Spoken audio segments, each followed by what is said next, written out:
Welcome back to my kitchen. Today I'm going to show you how to make better than fast food French fries, basically restaurant quality French fries to have with your burgers or sandwiches or however you want to have them. It's really easy, really simple. There's no reason to buy the fries from the store, the Ore-Ida, the frozen French fries, other than convenience. But I would argue that this is just as quick as doing the frozen bag fries. So basically what we're going to do is we're going to start by cutting these potatoes, and these are russet potatoes here that I've washed. We're cutting them into slabs. So when you hold it up on its side, you want to make sure that the thickness of the slabs is the size of the fries that you want. And then you're just going to cut them into batons.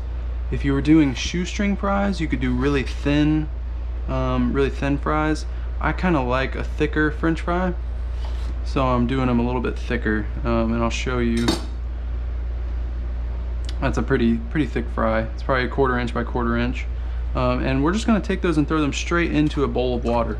You always want to soak your potatoes, your French fries, before you cook them, because it'll help get some of that starch out, and then when you dry them off and you cook them, they will crisp up really nicely and go brown. So the way I cut the potato is I'll cut a little flat spot off the side.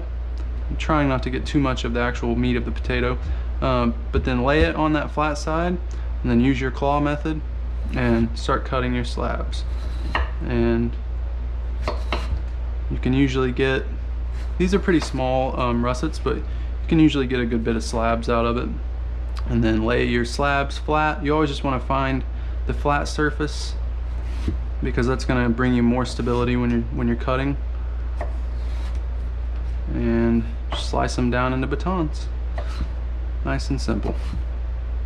After you do this a few times, handful of times, it'll be nothing to you, and every time that you want French fries, you will have this recipe, or you will have this French fry cooking method, and you can lean back on it and don't have to worry about buying the pre-cooked frozen bagged French fries that I don't think are nearly as good, to be honest. Alright, finish chopping these here.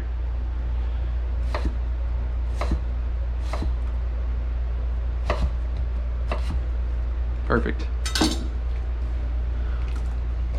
So this is just a bowl of water here, and it's just a bowl of water here, and we've got these soaking. We're gonna let these soak for about 10 minutes. So when I snap my fingers, we'll be ready to cook these. Okay, so real quick, we've strained our French fries, and right before we fry these, we want to make sure to get them as dry as possible.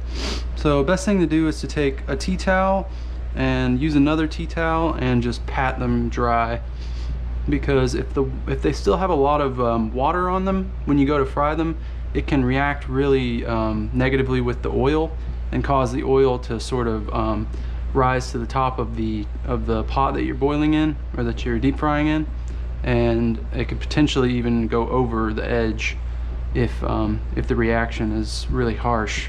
So we want to make sure that we get all of that water off of the potatoes before we fry them. And we're back. All right, so we've got our French fries here, our potatoes. We've soaked them, we have dried them off with a tea towel after we've strained them, and they're ready to go in the oil. The first thing you want to do this is about 2 quarts of canola oil here, and I chose this deep bottom pot because I want to make sure that the oil doesn't rise up and spill out whenever I'm frying these French fries. If you're going to fry French fries, just make sure you do it safely, and it would be a good idea to just look up all of the recommended safety precautions that you should take in relation to frying before frying. So my oil here is pretty hot. It's around 350 or so. It's getting a little too high, so I'm going to drop it down just a little bit, but when we put these potatoes in, it'll automatically lower the temperature of the oil. So what we want to do is we want to fry these in batches, and you want to be very, very careful when you put these in. So I'm going to go about half or so of the fries and just lay them straight into the hot oil. So you see how the oil is bubbling up like that? If you have a lot of water on the potatoes, there's potential that it could react and start spitting and start coming up over the edge of the pot. And we definitely don't want that, because that would be a bit of a nightmare and could cause a fire. So you just want to watch these, and you want to lower the temperature a little bit if it looks like it's too hot. You basically you want to fry these on somewhere between 325 and 350 for your first fry for somewhere between 5 and 10 minutes. It really just depends. You kind of just want to fry them until they start to develop a little bit of golden brown color, and then pull them out and let them let the oil kind of dry a little bit, and then refry them again on a higher temperature around 375. And when you refry them, it really only takes about 30 seconds to a minute, and they will become very golden brown and beautiful. But also, while you're doing this, this is just a digital thermometer. I got this on Amazon for really cheap, probably less than $10. Check the oil, or check the temperature of your oil, and make sure that you're where you want to be before you start, and also in between frying. So after I put the potatoes in, it dropped down below 300, so we want to raise it up just a little bit, because we want to be around 325 to 350. As long as they're bubbling a lot like that, then you know that your oil is pretty good and hot, because that's all of that water inside those potatoes that's evaporating out and coming to the top. So we're gonna let this go for about 5 minutes. Okay, so it's been about 5 minutes, and if you can tell, the potatoes are starting to develop a little bit of a light brown, kind of golden brown hue on the outside, and that is the time when we want to go ahead and take them out. It's a good indication that the potatoes are cooked through and they're ready to be pulled. And I like to just dump them over into a bowl here with some paper towels.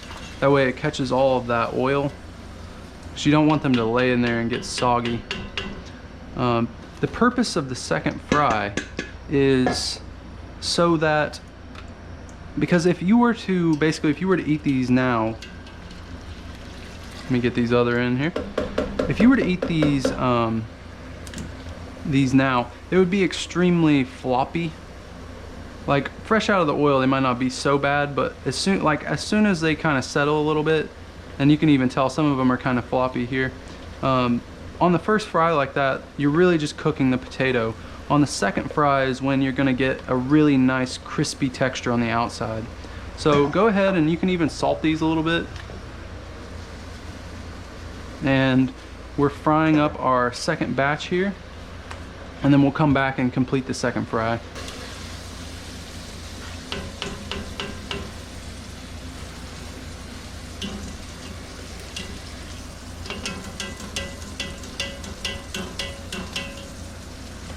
All right, we're ready now to finish the last fry, and on this you can go ahead and toss in all of them. You just want to be very careful here, and what I'm going to do is just dump it over into the strainer, take the paper towels out.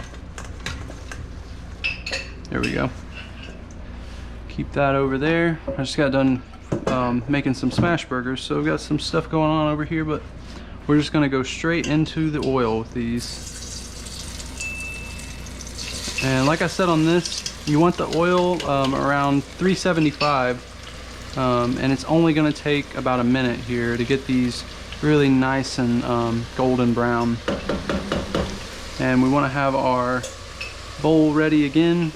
Okay, sorry about that. I had some dog problems, but anyway, we've had these going for 1 to 2 minutes, and they've got a really nice light golden brown color on them now. So these are pretty much ready to come out. So we just want to strain the oil off of them and straight into our paper towels here.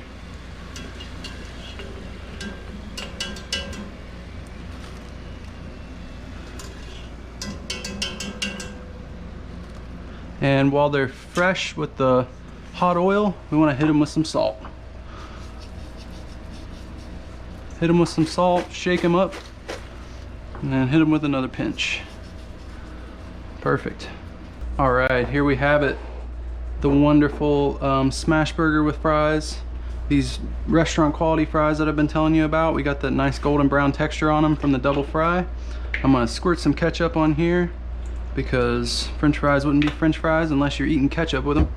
And we're gonna give one a try here.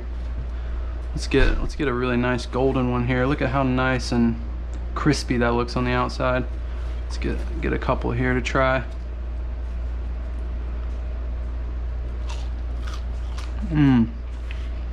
Oh wow. So salty.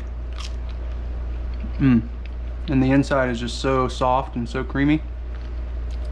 Oh yeah, those are delicious. Definitely ditch the Oreo fries and start making your own. Just buy a bag of russet potatoes, 5-pound bag of russets or something, and make your own French fries with this method. And I'm gonna go and eat my burger and fries and enjoy the rest of my evening. So thanks for watching, and if you enjoyed this video, give it a thumbs up. Consider subscribing for more vegan content like this, and I'll see you on the next one.